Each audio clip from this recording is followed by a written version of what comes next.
Good morning મિત્રો, કેમ છો? આજે આપણે ધોરણ 3 આસપાસ અને આપણે આજે ભણવાનું છે પાઠ 19 આપણા સાથી. એટલે આપણા સાથી નામ સાંભળતા જ તમને ખ્યાલ આવી ગયો કે આપણા સાથી એટલે આપણા મિત્રો. હવે મિત્રો કેવા હોવા જોઈએ? તો કે આપણે સુખમાં અને દુઃખમાં સતત આપણી સાથે રહેતા હોય અને આપણે મદદરૂપ થતા હોય. જો આપણે ખોટું કામ કરી અને તો આપણે સમજાવી અને આપણી સાથે રહે અને કાંઈ પણ આપણી મુશ્કેલી આવી હોય તો પણ એ તરત આપણી સાથે આવી અને આપણે મદદરૂપ થાય એવા સાથી હોય એ આપણા મિત્ર કહેવાય છે. હવે આપણી આજુબાજુ એટલે આપણા પરિવાર અને આપણા મિત્રો એના સિવાય પણ આપણી આજુબાજુ ઘણા બધા એવા પ્રાણીઓ રહે છે કે જે આપણે વિવિધ રૂપે આપણે મદદરૂપ થાય છે. એટલે કે આપણી આજુબાજુ રહેતા બધા પ્રાણીઓ છે એ શું છે? આપણા મિત્રો છે. કેમ કે એ આપણે અનેક રીતે ઉપયોગી થાય છે, આપણે મદદરૂપ થાય છે, એટલે પણ એ પણ આપણા મિત્રો કહેવાય છે. હવે જે દરેક પ્રાણી હોય છે એમનો કદ, આકાર, ખોરાક, રહેઠાણ એ બધાની દ્રષ્ટિએ વિવિધતા જોવા મળે છે. હવે કોઈ પ્રાણી છે એ નાનું હોય છે અને જે આજુબાજુ રહેતું હોય છે, હવે જેવા કે બિલાડી છે, કૂતરો છે, એ આપણી આજુબાજુ જોવા મળે છે. ગાય, ભેંસ, ઘોડા, ઊંટ. હવે એમ કદ, આકાર, ખોરાક અને રહેઠાણની દ્રષ્ટિએ એ અલગ અલગ હોય છે. કેમ કે કૂતરા, બિલાડી છે એ ગમે ત્યાં રહી શકે છે અને ગાય, ભેંસ એ બધાની અલગ વ્યવસ્થા રાખવામાં આવેલી હોય છે, ત્યાં છે એ રહે છે. હવે એ આપણે જે પ્રાણીઓ છે એ કેવી રીતે આપણે ઉપયોગી છે એ જાણીએ. તો કે આપણે ગાય, ભેંસ છે એ આપણે શું આપે છે? તો કે દૂધ આપે છે. હવે દૂધ તો આપણો રોજિંદો ખોરાક છે. દૂધ આપણે દૂધ મળે તો એમાંથી આપણે છાશ બનાવીએ છીએ અને દરરોજ આપણે ચા પણ જોઈએ છીએ. એટલે કે એમાંથી ઘી જેવો વપરાશ એ બધું આપણે દૂધમાંથી મળી રહે છે. અને અમુક જે પ્રાણીઓ છે એ પાર ખેંચે છે, જેમ કે ઘોડો છે, પછી ઊંટગાડી, બળદગાડી, એ વજન ખેંચી અને એક જગ્યાએથી બીજી જગ્યાએ પહોંચાડે છે, એટલે એ પણ આપણે ઉપયોગી છે. પછી બળદ. હવે બળદ છે એ આપણે ખેતીમાં ઉપયોગી થાય છે. કેમ કે આપણે જે ખેતર વાવવાનું હોય છે એને પહેલા ખેડવામાં આવે છે, તો એમાં ખેતીમાં પણ ઉપયોગી થાય છે. પછી ઘેટા, બકરા છે એનું ઊન, પછી ગાય, ભેંસ એનું ચામડું અને મધમાખી છે એ પંખ, કે જે આપણે આપણા જીવનમાં ઉપયોગી ચીજ વસ્તુ છે એ બધી આપણે પ્રાણીઓ પાસેથી મળી રહે છે. તો આપણે આ પ્રાણીઓ વિશેની થોડીક માહિતી જાણી પણ આપણા પાઠમાં શું કહે છે એ આજે આપણે જાણવાનું છે. હવે પાઠનું ચિત્ર જોશો ત્યારે તમને દેખાશે એમના હાથમાં કયું પક્ષી છે? તો કયું છે બાળ મિત્રો? તો કે ચકલી. હવે અહીંયા પક્ષી બતાવ્યું છે. હવે બાળ મિત્રો હમણાં જ આપણે મકર સંક્રાંતિ આપણે ઉજવીએ, એની ઉજવણી કરી ત્યારે આપણે શું કર્યું? પતંગ ઉડાડ્યા ને બાળ મિત્રો. હવે એમના દોરા જે છે એ આપણે મજબૂત અને કડક હોવાથી હવે પક્ષીઓ ક્યાં ઉડે છે? તો કે આકાશમાં ઉડે છે. હવે એમને તો કોઈ જાતનો ખ્યાલ હોતો નથી, કેમ કે એ એમની દુનિયા છે, એટલે એ ફ્રીથી રહેતા હોય છે અને ઉડે છે. એટલે તમે જે પતંગ ચગાવો છો એના દોરાના લીધે એમને કેટલી નુકસાન, એટલે કે કેટલીક એમને પીડા થાય છે અને કેટલુંક એને નુકસાન થાય છે. એના માટે એમને સારવાર કરવી પડતી હોય છે. એટલે એ દિવસે તમારે ખાસ પક્ષીઓને ધ્યાનમાં રાખવાના હોય છે. હવે તમે તમારી સાથે તમારા શોખ ખાતર કે ઉજવણી ખાતર તમે પતંગો ઉડાડો છો, પણ જો તમને ખ્યાલ આવી જાય કે મારા આજુબાજુ કે મારા પતંગથી આ પક્ષીને નુકસાન થયું છે, તો તમારે એને સારવાર માટે મોકલવા પડે કે સારવાર કરવી પડે. તો આપણે ફરજ બને ને બાળ મિત્રો, તો આપણે આ ખાસ ધ્યાન રાખવાનું અને આપણે રાખવી જ જોઈએ. આવું જ આપણા આ પાઠમાં એ છે. તો ચાલો આપણે જાણીએ. છતના પંખામાંથી ટક, એટલે કે ઉનાળાની ગરમી હોય તો આપણા છત ઉપર શું ચાલુ હોય? તો કે પંખા ચાલુ હોય. પંખા ચાલુ હોય તો આપણે શું મળે? ઠંડી હવા મળે. ટક અવાજ આવ્યો હતો. હવે પંખો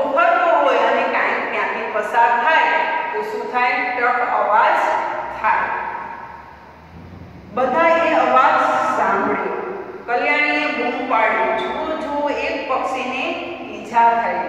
પીટરે તરત જ ઊભા થઈ પંખીને પકડી લીધું. પંખી પીડાતું હતું.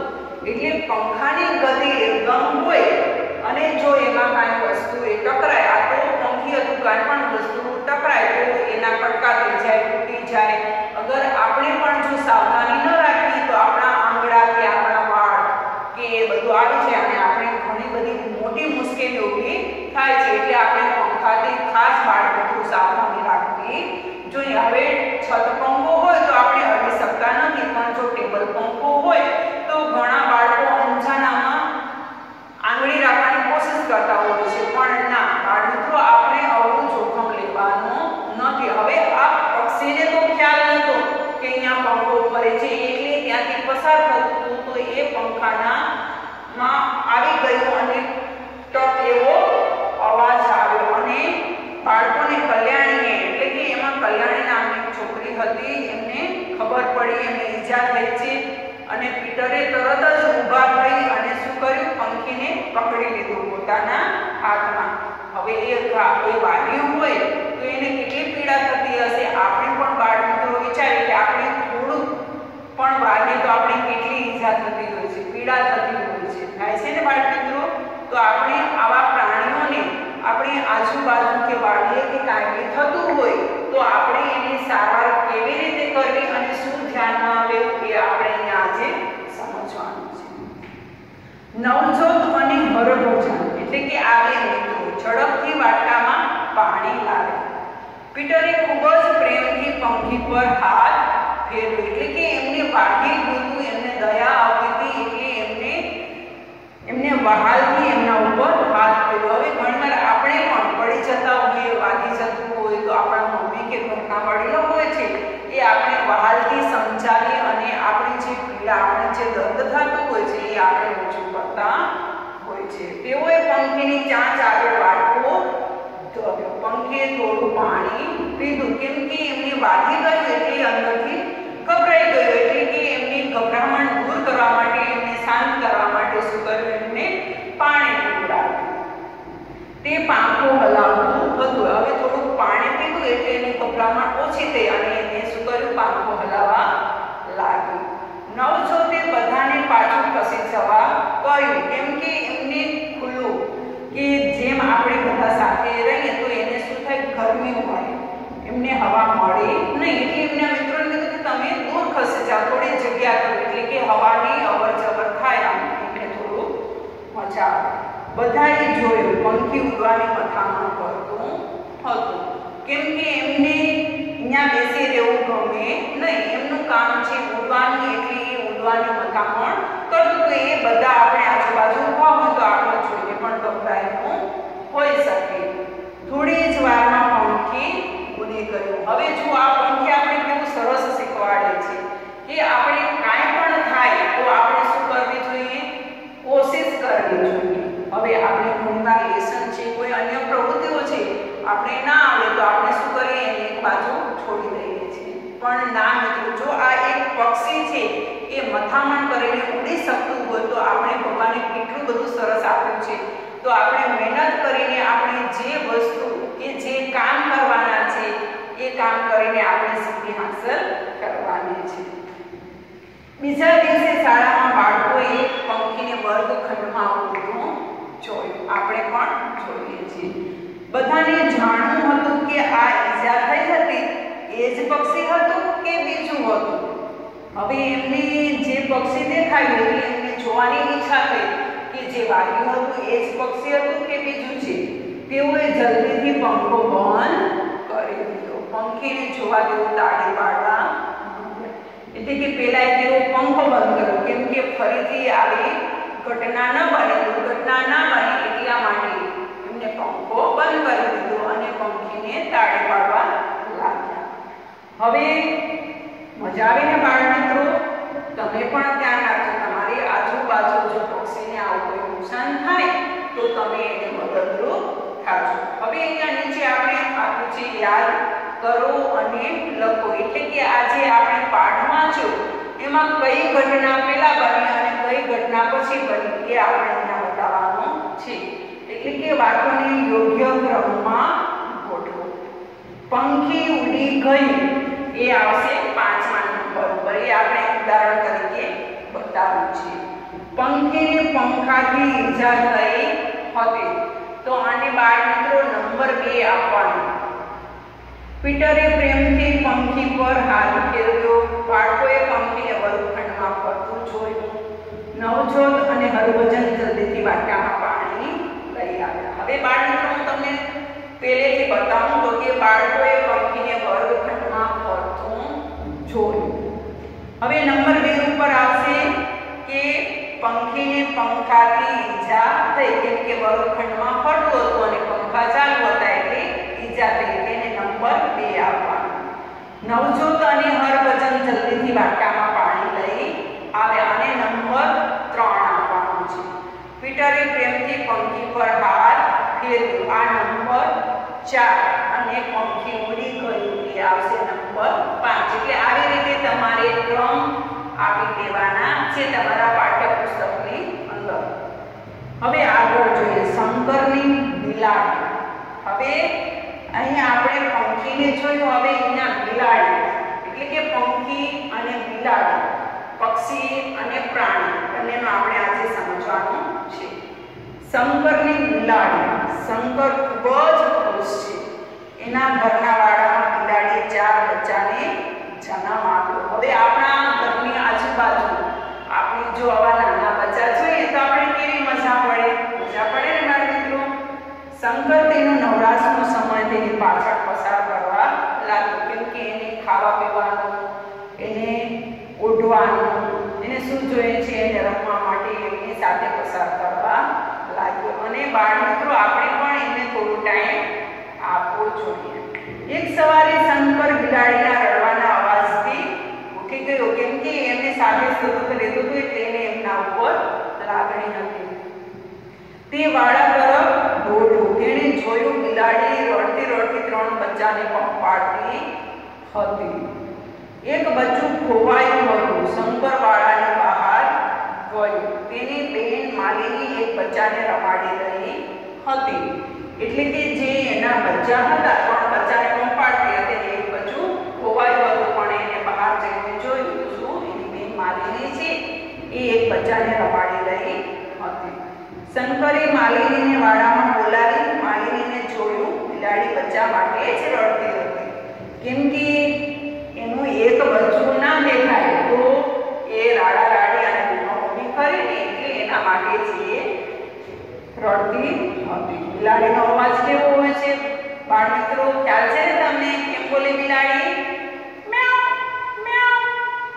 એટલે આપણે લખવાનું છે કે બિલાડીનો અવાજ મ્યાઉ મ્યાઉ બોલે છે. તમને કયા પ્રાણી ગમે છે? કેમ તો કે આપણે કૂતરો અને ગાય એ બંને પ્રાણી એવા છે કે આપણે ગમે છે. હવે કૂતરો છે એ શું કરે છે? આપણા ઘરની આજુબાજુ ચોકી કરે છે, એટલે કે આપણે કૂતરાને પાડીએ છીએ અને એ આપણું રક્ષણ કરે છે. અને ગાય છે એ આપણે શું આપે છે?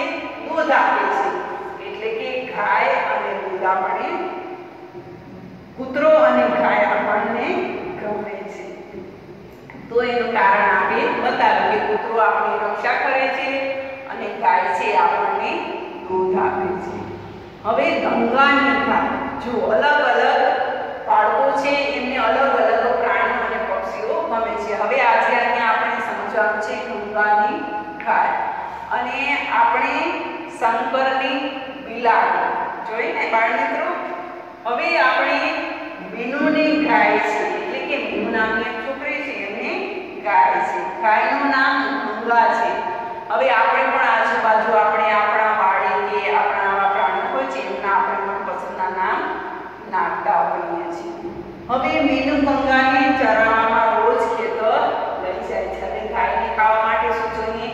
ઘાસ જોઈએ, તો એને ખાવા માટે ખેતર લઈ જાય છે. હવે આજના સમયમાં તો આવા બધા પ્રાણીઓ આપણે વાડી વિસ્તારમાં જ રહેતા હોઈએ છીએ, પણ એક સમય હતો કે જે આવા પ્રાણીઓ દુધાળા પ્રાણીઓ છે એમને સવાર અને સાંજે ઘરે એમને ખાણ આપી અને ધોવાઈ કરી અને પછી જેને ખેતરે લઈ જવામાં આવતા હતા, કેમ કે ત્યાં એમને ઘાસચારો પુષ્કળ મળી રહે એટલા માટે. એક દિવસ ઝડપથી ઝડપથી આવતું સ્કૂટર ભૂંગા સાથે અથડાયું, એટલે કે આ ગાય સાથે અથડાયું. તેના પગની ઈજા થઈ, પગના ઘામાંથી ખૂબ જ લોહી નીકળતું હતું. કેટલું કરુણ દ્રશ્ય હશે બાળ મિત્રો. આપણે તો સાંભળીને પણ આપણે વાંટા ઉભા થઈ જાય કે કેટલા બધા પ્રાણીઓ આવા નુકસાન થતું હોવાથી મોત પણ થઈ જતા હોય છે. ક્યારેક આપણે રસ્તામાં જતા હોઈએ છીએ અને આવા પ્રાણીઓ આકસ્મિક કોઈ વાહન સાથે ટકરાઈ જતા હોય છે અને મોત પણ થઈ જતું હોય છે. તો બાળ મિત્રો આપણે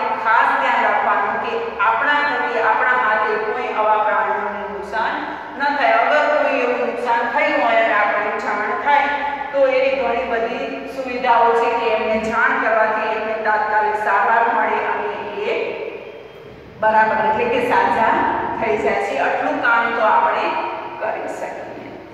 મીનુના કુટુંબના લોકો શું કરશે? હવે આ ગાય છે એમને ગાયને શું કરશે? જે ઘા વાગ્યો છે એમને પેલા તો ઘા ઉપર પાટા બાંધશે અને જો વધારે સારવારની જરૂર હશે તો જે ડોક્ટરો પ્રાણીઓ માટેના ડોક્ટર હોય છે એમને બોલાવશે. હવે નીચે કીધું છે કે ચંદુ ધોબીએ તેના ગધેડાને ખૂબ જ ધ્યાન રાખ્યું છે. હવે આપણે તેના વિશે ભણવાનું છે, ગધેડા વિશે. કેનું? ચંદુ ધોબીનું ગધેડું છે. ગધેડો પણ તેના ઘણા કામ કરે છે. હવે ગધેડું કામ કરે છે, તમને ખ્યાલ છે ને કે ગધેડાની ઉપર વજન મૂકવામાં આવે છે અને એક જગ્યાએથી બીજી જગ્યાએ લઈ જાય છે અને વધારે પડતા માલ લઈ જવાનો હોય તો ગધેડા ગાડી કે એની પાછળ ગાડી રાખવામાં આવે છે અને એના માલ સામાન ભરે છે અને એક જગ્યાએથી બીજી જગ્યાએ માલ લઈ જાય છે. એમાં બહુ ખર્ચ થતો નથી. એમનું થોડુંક જે ભાડું હોય છે એ આપણે ચૂકવવાનું હોય છે. ક્યારેક આપણે નાના સામાનને વજનવાળું હોય અને એક જગ્યાએથી બીજી જગ્યાએ લઈ જવું હોય તો આપણે ગધેડું પણ ઘણી રીતે ઉપયોગી છે. હવે આપણે ગધેડું ઉપયોગી હોય તો એને આપણે સારવાર પણ કરવી પડતી હોય છે. તો આ ચંદુ ધોબી છે એને ગધેડાને કેવી રીતે ધ્યાન રાખે છે, શું કરે છે, આપણે ત્યાં જોવાનું છે. હવે પેલું ચિત્ર બાળ મિત્રો તમે જોશો તો ચંદુ ધોબી છે એ શું કરે છે? તો કે ગધેડાને સ્નાન કરે છે. હવે એ નવડાવવું તો જોઈએ ને એમને. હવે દરરોજ જો આપણે એને કાનમાં ઢસડ્યા રાખીએ તો એ કેવું ગંદુ થઈ જાય. તો ચંદુ શું કરે છે? ગધેડાને નવડાવે છે. હવે બીજું ચિત્ર છે એ શું કરે છે? તો કે ચંદુ ગધેડાને ઘાસ ખવડાવે છે. હવે એમને કામ કરાવવું હોય તો એમને ખોરાક તો આપવો જોઈએ એટલે એમને ઘાસ ખવડાવે છે. પછી ત્રીજું ચિત્ર છે ચંદુ ગધેડાને પાણી પીવડાવે છે. પાણી પણ જરૂરી છે એટલે પાણી પીવડાવે છે. પછી ચંદુ ગધેડાને ફૂલોથી શણગારે છે. હવે આપણે જો મનગમતી વસ્તુ હોય તો આપણે કેટલું ખુશ થઈએ કે હું મારી વસ્તુ છે, મારું પ્રાણી છે એને શણગારવું. હવે ફૂલોથી શણગારવું કેવું સરસ લાગે એટલે એને ફૂલોથી શણગારે છે. હવે અહીંયા કીધું છે વિચારો અને લખો. તમારા ઘર કે પાડોશમાં કોઈ પાલતુ પ્રાણી છે કયું? તો કે હા. હવે ઘણા ઘરમાં પોતાના જે પરિવાર છે એ પોતાના શોખ ખાતર કૂતરા પાળતા હોય છે. તો આપણે અહીંયા જણાવવાનું છે કે હા, મારા ઘરની બાજુમાં કૂતરો પાળેલો છે. આપણે એટલો જવાબ અહીં જે જગ્યા આપી છે એમાં આપણે લખી દેવાનો છે. તમારા પાલતુ પ્રાણીનું નામ શું છે? તો કે હવે જે કૂતરો છે એમને આપણે કદાચ આપણે કૂતરો રાખીએ તો એમને આપણે શું નામ પાડીએ? હવે ઘણા બધા નામ છે. હવે એમાંથી અમુક ઘણા બધા ફ્રેન્ડ્સ કહીને બોલાવતા હોય છે. ઘણા ટોમી, પિન્ટુ, મિન્ટુ, કીટુ, ડુગુ એવા અલગ અલગ પોતાને ગમતા હોય એ રીતના નામ રાખતા હોય છે. તો તમારે ત્યાં એક નામ એટલે કે મારા પાળેલા કૂતરાનું નામ પ્રિન્સ છે. એવી રીતે તમે જો કોઈ નામ ગમતું હોય તો તમારે એ લખી દેવાનું.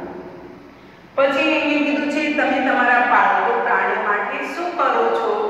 જ્યારે એ એટલે કે અહીંયા આપણે જે નીચે આપ્યું છે કે ભૂખ્યું હોય તો એટલે કે આપણે જે પ્રાણી પાળેલા હોય છે હવે એ ભૂખ્યું હોય ત્યારે આપણે એને શું ખવડાવીએ? જ્યારે આપણે અહીંયા કૂતરો પાળ્યો હોય તો કૂતરાને આપણે શું ખવડાવીએ?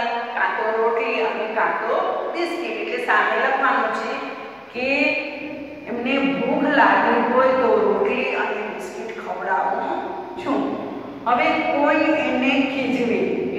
આપણા ઘરે જે પ્રાણી હોય છે એમને કોઈ હેરાન કરે એટલે કે ઘણીવાર આપણે એવો અવાજ કાઢીએ તો સામે કૂતરું અવાજ કાઢતું હોય છે. ઘણીવાર આપણે કૂતરું જોઈ અને ભસવાનો અવાજ કરે તો એ જોશથી ભસે છે. એટલે કે કોઈ એને ભીંજવતું હોય તો શું કરીએ આપણે તો કે ઠપકો આપી અને એને સમજાવીએ કે બીજી વાર આવું કરવાનું નહીં. એવી રીતે આપણે એને માહિતી આપવાની કે જો આ રીતનું તમે કરશો તો તમને હશે, પણ જો તમે શાંતિથી એને જોશો અને આનંદ લેશો તો એ કાંઈ એવું કરશે નહીં. ઈજાગ્રસ્ત થાય ત્યારે આપણે શું કરશું તો કે એની પ્રાથમિક સારવાર કરશું અને જો એનાથી સારું ના થાય તો એમનો જે ડોક્ટર હોય એને બોલાવશું.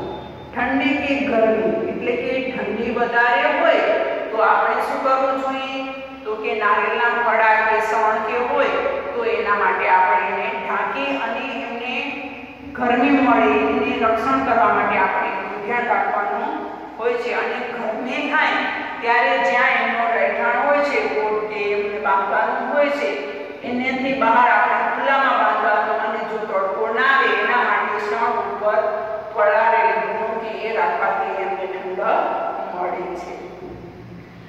યાદ કરો અને લખો એટલે કે ઘણા લોકો પાલતુ પ્રાણી રાખે છે એમનું ધ્યાન પણ રાખે છે. હવે નીચે કોષ્ટકમાં આવા પ્રાણીઓના નામ આપ્યા છે એમની વિગત લખવાની છે. એટલે કે આપણે જે પ્રાણી બધા અલગ અલગ પ્રાણી રાખે છે તો હવે એ પ્રાણી રાખે છે તો એમનું કઈ રીતે પાલન કરે છે પોષણ કરે છે એ રીતે આપણે અહીંયા લખવાનું છે. હવે કૂતરો છે તો એ શું કરે છે તો સામે લખવાનું છે કે ઘરની ચોકી કરે છે. હવે જો આપણે ઘરમાં કૂતરો રાખ્યો હોય અને કોઈ અજાણી વ્યક્તિ આવે છે તો એ શું કરશે ફસશે. એટલે કે આપણે ઘરમાં બેઠા તો આપણે ધ્યાન જાય કે ઘરની બહાર કોઈ આવ્યું છે. હવે આવામાં અમુક કિસ્સા ચોરીના બનતા હોય છે ત્યારે આપણે આ ઘણું મદદરૂપ થતું હોય છે. ગાય અને ભેંસ તો એ શું કરે છે તો કે દૂધ આપે છે અને દૂધ તો આપણા જીવનમાં જરૂરી છે.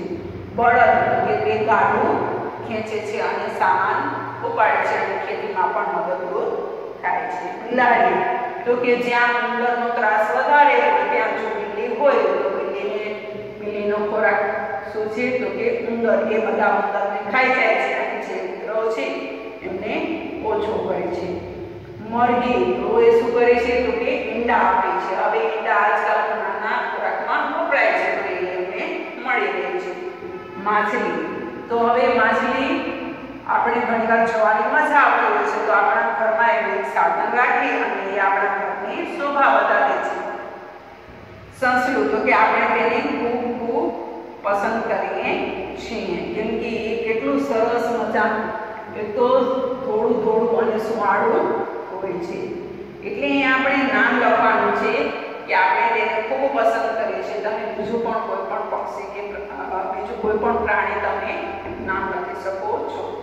પછી મધમાખી તો એ આપણને શું આપે છે મધ આપે છે કે જ્યારે આપણે શરદી કે ઉધરસ કે ખડાની કોઈ પણ આપણે બીમારી હોય તો આપણે મધ લઈએ તો આપણે એમાં આપણે ઘણું મદદરૂપ થાય છે. તો બાળ મિત્રો આપણે આજે અહીંયા સમજ્યા. હવે બીજું છે આપણે આગળ સમજીશું. તો આ આપણે જે કર્યું એમાં જે જગ્યા આપેલી છે એ વસ્તુ એની અંદર તમારે પૂરી દેવાની છે. અસ્તુ.